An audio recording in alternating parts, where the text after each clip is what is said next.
Doctor B.R. Ambedkar ji के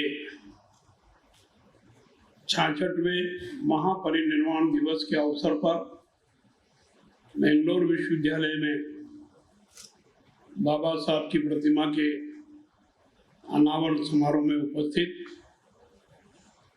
Mahatma Gandhi horticulture विश्वविद्यालय छत्तीसगढ़ के वाइस चांसलर प्रोफेसर R.S.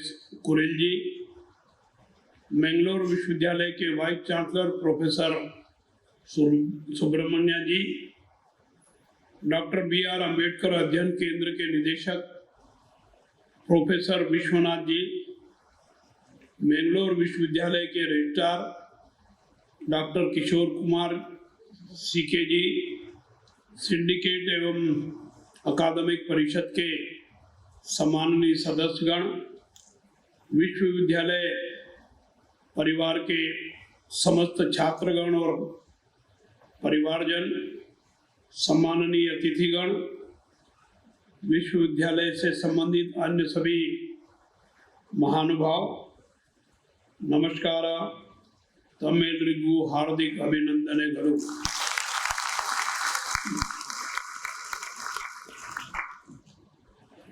मेरे पूर्व वक्ता आदरणीय कुरेल साहब ने विस्तार से जानकारी दी। अंबेडकर जी का सारा जीवन परिचय और उनके द्वारा जो दिशा निर्देश दिए गए उनका उल्लेख अपनी बातों में किया। प्रोफेसर है, 40 मिनट का पीरियड होता है और बहुत अच्छे ढंग से, बहुत अच्छे विस्तार से उन्होंने बताया है। मैं उनको बधाई देता हूं और उनका आभार भी व्यक्त करता हूं। हम सब जानते हैं डॉक्टर साहब भारत रत्न हैं, संविधान निर्माता है, महान शिक्षाविद है, कानूनविद है और समाज सुधारक होकर के समता और समरसता में विश्वास करते हैं और केवल विश्वास ही नहीं करते, इस दिशा में उन्होंने सक्रिय प्रयास भी किए हैं। हम उनका स्लोगन भी जानते हैं। बाबा साहब ने कहा, शिक्षित बनो, संगठित बनो और अपने हकों के लिए संघर्ष करो। वे सामाजिक समता और समरसता के पक्षधर थे और केवल पक्षधर थे इतना ही नहीं, तो इस पर इम्प्लीमेंट करने के लिए बहुत सारे कदम उठाए। मैं कुरेल साहब ने जो बताया उसके विपरीत दूसरे पहलू की ओर ध्यान दिलाना चाहूंगा। उन्होंने उनका सारा जीवन परिचय और जो उन्होंने किया और करने की कोशिश की उसके बारे में बता दिया। बाबा साहब ने उच्च शिक्षा प्राप्त की और लगभग 1.5 दर्जन से ज्यादा उपाधियां प्राप्त की। वैसे छोटी मोटी तो 24 उपाधियां हैं। जरा विचार करने का विषय है। लंदन में पढ़े, अमेरिका में पढ़े और इतना पढ़ने के बाद उन्होंने अपने परिवार के ऐशो आराम की सोची क्यों नहीं? वो चाहते तो अमेरिका में तो हिंदुस्तान में जैसी विषमताएं थी वैसी नहीं थी और इतना पढ़ने के बाद वो चाहते तो वहां क्लास 1 ऑफिसर बन सकते थे, पर नहीं बने। वहां से फिर लंदन भी आ गए। लंदन में भी चाहते तो क्लास 1 ऑफिसर बन सकते थे, अपना और अपने परिवार का ऐशो आराम का जीवन जी सकते थे, पर उन्होंने ऐसा नहीं सोचा। उन्होंने क्या सोचा कि हिंदुस्तान अति प्राचीन देश है, यहाँ की संस्कृति महान है, पर कुछ विषमताएं हैं, उन विषमताओं को दूर करने की आवश्यकता है। और अमेरिका और लंदन से उच्च शिक्षा प्राप्त करने के बाद भारत में आए। उस समय भारत में भी इतनी पढ़ाई करने के बाद नौकरी तलाशने की शायद ही जरूरत पड़ती, आसानी से मिल जाती। कुल साहब ठीक है, परंतु यहाँ आकर के भी उन्होंने नौकरी करना पसंद नहीं किया, अपना और अपने परिवार का ऐशो आराम का जीवन जीना स्वीकार नहीं किया, और जो सामाजिक, आर्थिक, शैक्षणिक, राजनीतिक, धार्मिक विषमताएं थी, उन सब विषमताओं को दूर करने का संकल्प लेकर भिन्न भिन्न तरीकों से संघर्ष प्रारंभ किया। एक नहीं अनेक आंदोलन किए, और आंदोलन की एक विशेषता है, जिस प्रकार से महात्मा गांधी जी के नेतृत्व में आंदोलन हुए देश की आजादी के लिए, पर कई तोड़फोड़, लूटपाट, आगजनी की घटनाएं नहीं घटी। ठीक वैसे ही अंबेडकर जी द्वारा किए गए आंदोलन में भी हिंसा का कहीं भी पुट देखने को नहीं मिला। आगे चल करके जो संकल्प लिया था उन्होंने, शोषित, पीड़ित और कमजोर वर्गों के हित संरक्षण का, बहुत सारे लोग सोचते हैं कि वो तो पिछड़े वर्ग के हितैषी थे। बहुत सारे लोग जो अंबेडकर जी को ठीक से समझ चुके हैं, वो सोचते हैं कि नहीं, वो सबके थे, वो सर्वव्यापी थे, सर्वहितैषी थे, और सब में समता और समरसता लाना चाहते थे। समता और समरसता में भी वो फर्क महसूस करते थे। समता तो एक ही ग्रेड की नौकरी मिल जाए, मान लो 1000 लोगों को, तो समता तो आ गई, आर्थिक क्षमता आ गई। परंतु समरसता, भिन्न भिन्न जाति समुदाय के लोग हैं, वो 1000 लोग, वेतन भत्ते आदि तो एक समान है, एक दृष्टिकोण से तो वो समान हो गए, समता हो गई। और भिन्न भिन्न वर्ग समुदाय के होने के कारण उनमें ऊंच नीच की सोच जो परिलक्षित होती थी, इस कारण से समरसता नहीं आती थी। समरसता कब आएगी? जब दूध में शक्कर मिला दो और फीका दूध पीने की बजाय मीठा दूध पियो, तो समरसता आती है। तो समता और समरसता दोनों लाने के लिए उन्होंने भरसक प्रयास किया, और आज भी उसकी महती आवश्यकता है। अंबेडकर जी ने जो मार्ग दिखाया और जो उनकी सोच थी, उस सोच का उल्लेख भारत के संविधान में है। भारत का संविधान दुनिया के कई देशों की तुलना में श्रेष्ठ है, आज भी प्रासंगिक है। आज की परिस्थितियों को ठीक करने की दृष्टि से उसका लागू किया जाना अति आवश्यक है। मैं किस्मत वाला हूं, मैं मध्य प्रदेश में पटवा जी जब मुख्यमंत्री थे, उनकी सरकार में पंचायत ग्रामीण विकास विभाग का और 20 सूत्री कार्यक्रम का राज्य मंत्री के रूप में दायित्व देखता था। किसी ने सोचा भी नहीं था। आजादी के बाद 40, 42, 43 साल होने आ रहे थे। उन्होंने कहा कि थावरचंद, महू अंबेडकर जी का जन्म स्थल है, वहां स्मारक बनवाइए और ये काम तुमको करना है। तो मैंने कहा ठीक है, करेंगे। शरद पवार जी रक्षा मंत्री थे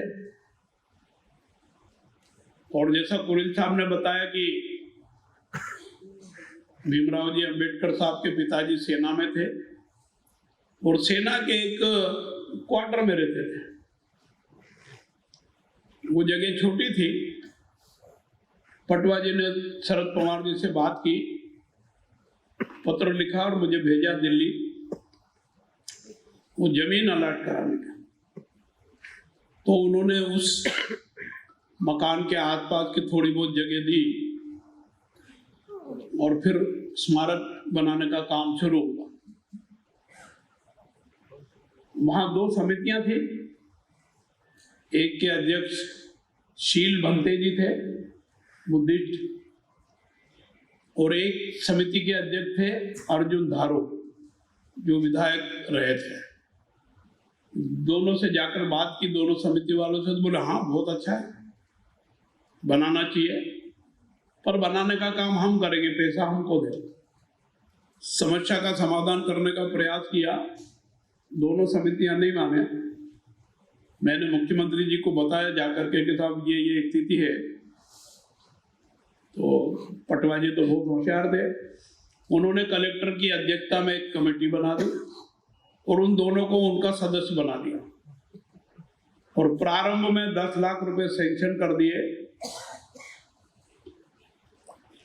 और 14 अप्रैल 1991 में देश के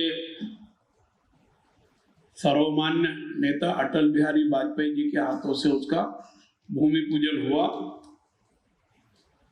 बाद में सरकार गए, 10 साल दूसरे लोग रहे, कुछ काम नहीं हुआ। बाद में फिर उमा भारती और बाबूलाल जी गौर और शिवराज सिंह जी आए।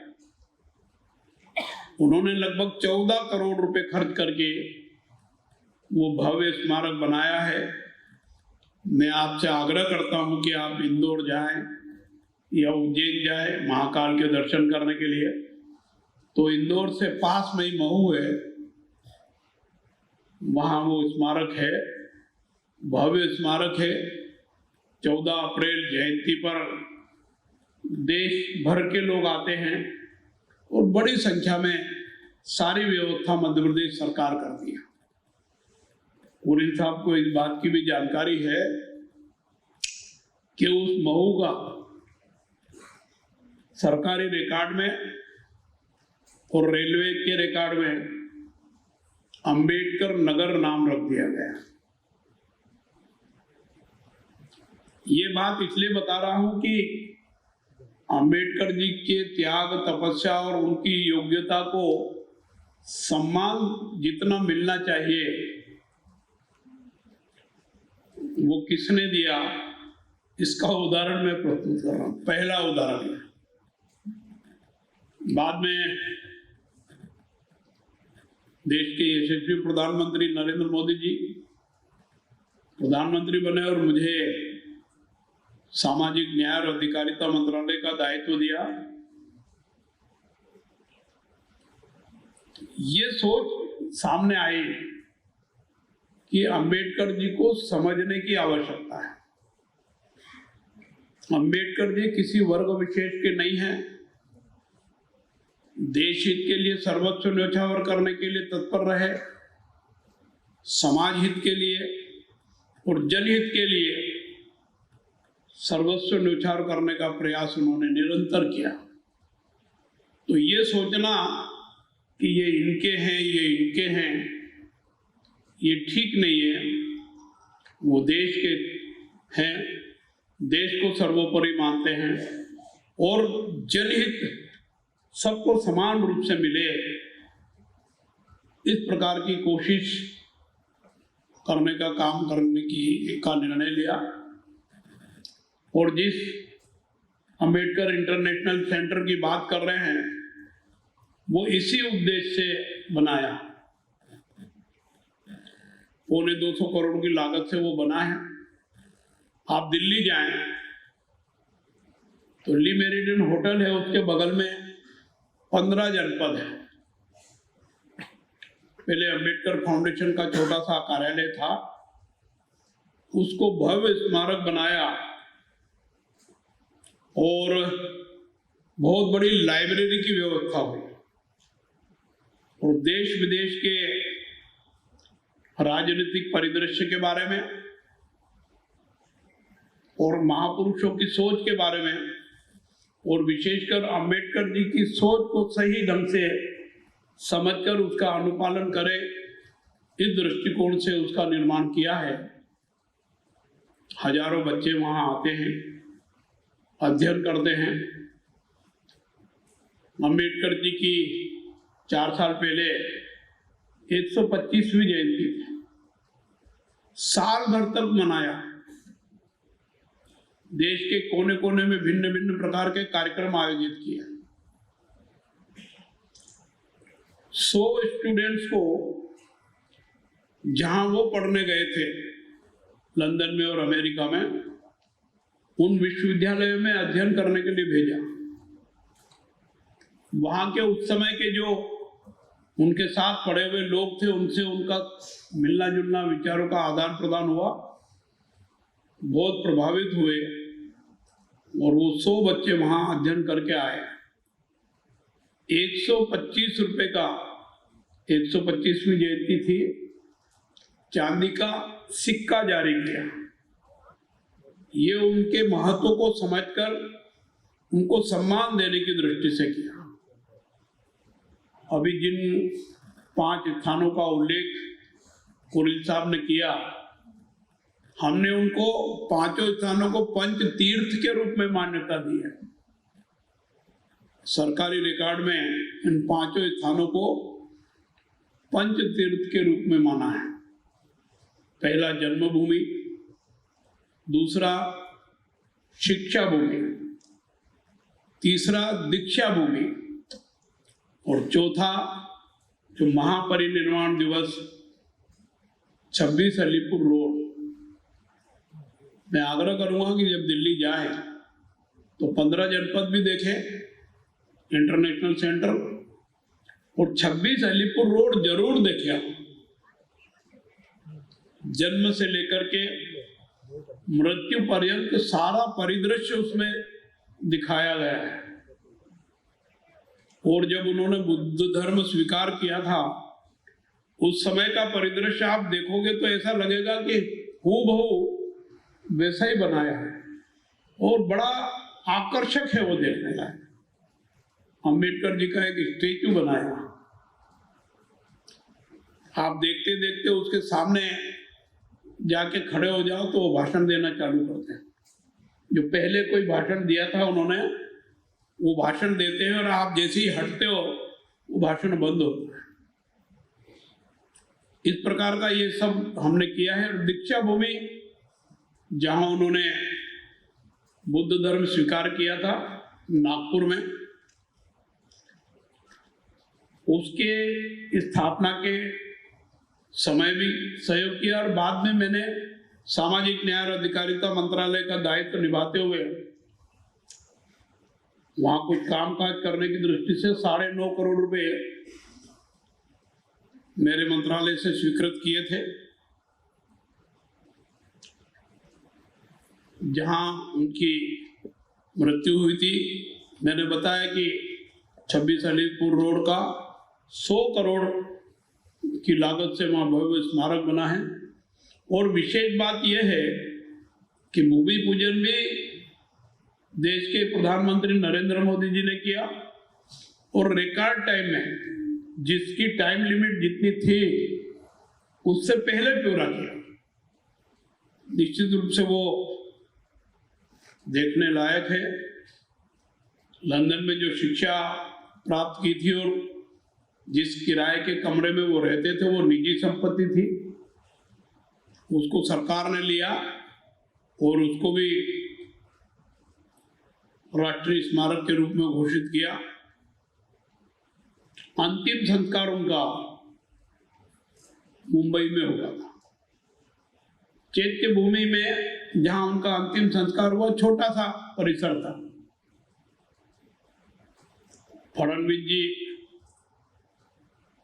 के नेतृत्व में जब वहां सरकार थी तो पड़ोस में इंदू मिल की जमीन, कई सालों से इंदू मिल बंद था, उस जमीन को सरकार ने अधिग्रहित किया और लगभग 250 करोड़ रुपए की लागत से वहां भव्य स्मारक बनाए जाने का काम चल रहा है। इस प्रकार से निश्चित रूप से जो सम्मान उनको मिलना चाहिए था वो सम्मान देने का प्रयास किया जा रहा है। कुरियन साहब ने बहुत सारी बातें बताई, मैं उनको दोहराना नहीं चाहता हूं। उनसे अलग हट करके कुछ बिंदु आपके सामने प्रस्तुत कर रहा हूं। आज जो देश का परिदृश्य है, उस परिदृश्य को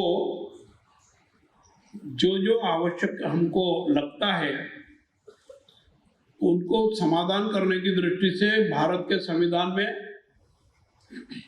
प्रावधान है और उन प्रावधानों का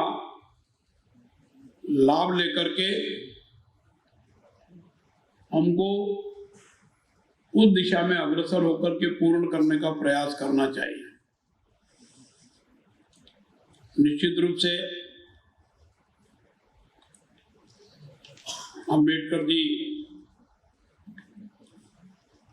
देश हित में सर्वस्व न्यौछावर करने वाले नेता रहे हैं, अग्रणी रहे हैं। हमको भी देश को सर्वोपरि मानकर देश हित में प्रयास करना चाहिए, समाज हित में भी करना चाहिए। और आज भी जो छोटी मोटी विषमता भरी घटनाएं देखने को सुनने को मिलती है वो नहीं हो, इस प्रकार का प्रयास हमको करने की आवश्यकता है। अंबेडकर जी से हमको इसी प्रकार की सीख लेने की आवश्यकता है और विषमताओं को दूर करके देश की एकता को, अखंडता को और मजबूत करने की दिशा में आगे का कदम बढ़ाने की जरूरत है। मैं इस विश्वविद्यालय को, जिसने अंबेडकर जी की मूर्ति की स्थापना की और हमको बुला करके उसका अनावरण करवाया, बहुत बधाई देता हूँ, शुभकामनाएं देता हूँ और आपसे अपील करता हूँ कि मूर्तियों का अपना एक महत्व है। जिसकी मूर्ति हम देख रहे हैं उनके सत्कर्मों को देखें और उसको अंगीकार करें, अंगीकार करके उस पर अमल करने का प्रयास करें। मैंने अनुभव किया है कि अगर इस प्रकार का कृत्य हम करें तो निश्चित रूप से सुधार होता है। मैं एक बात और आग्रह करना चाहूँगा वाइस चांसलर जी से, रजिस्ट्रार साहब से, कि सामाजिक न्याय और अधिकारिता मंत्रालय की ओर से विश्वविद्यालयों में अंबेडकर चेयर की स्थापना की जाती है। मेरे समय में मैंने करीब 2 दर्जन से ज्यादा अंबेडकर चेयर स्थापित किए हैं। इस विश्वविद्यालय को भी भारत सरकार को एक प्रस्ताव अंबेडकर चेयर के लिए बनाना चाहिए, भेजना चाहिए और भेजने की जानकारी अगर मुझे देंगे तो मैं भी प्रयास करूंगा कि इस विश्वविद्यालय में अंबेडकर चेयर की स्थापना हो। अंबेडकर चेयर का मतलब है कि अंबेडकर जी को सही समझना, बिना सोचे समझे, बिना पढ़े लिखे जो निष्कर्ष सामने आता है वो सही है कि नहीं है, इसका अध्ययन करने की दृष्टि से अंबेडकर चेयर में उनसे संबंधित साहित्य मिलेगा और एक प्रोफेसर होंगे, वो सही दृष्टिकोण और सही सोच की ओर विद्यार्थियों को पढ़ाएंगे, लिखाएंगे। निश्चित रूप से मैं महसूस करता हूं कि यहाँ से इस प्रकार का प्रस्ताव भेजा जाएगा। मैं इस मूर्ति स्थापना के लिए विश्वविद्यालय के सभी पदाधिकारीगण, छात्रगण और विश्वविद्यालय परिवार के समस्त महानुभावों को बधाई देता हूं, शुभकामनाएं देता हूं और विश्वास दिलाता हूं कि विश्वविद्यालय की जो भी समस्याएं होगी उनको समाधान करने की दिशा में मैं भी सहयोग करूंगा। धन्यवाद। जय हिंद, जय Bharat. Cultivation of mind is ultimate aim of human existence. This is a famous quotation given by Dr. Ambedkar. I would like to start my speech from this quotation. Honorable Governor of Karnataka and Chancellor of this prestigious Mangalore University, established in 1980. Honorable Vice Chancellor, Mangalore University, Registrar Sir, Dean Directors, academic faculties, including teachers, professors, researchers, managers of the university, and my dear research scholars and students. We all know Dr. Ambedkar was born on 14th April 1891 at Mau, popularly known as military headquarters of war. It was created by Britishers during Second World War. That was a strategic location. His father was an army officer. Generally, people are saying that he is very poor, very downtrodden, and this, that. See, his father was army officer in 1891, 150 years back. Nobody has seen his standard of living that poor as has been presented in the literature. Even after retirement, his father was an accountant of a famous company in Satara. So, there are many things which have been published in the literatures, generally not correct. I would also like to highlight one important thing. When he passed matriculate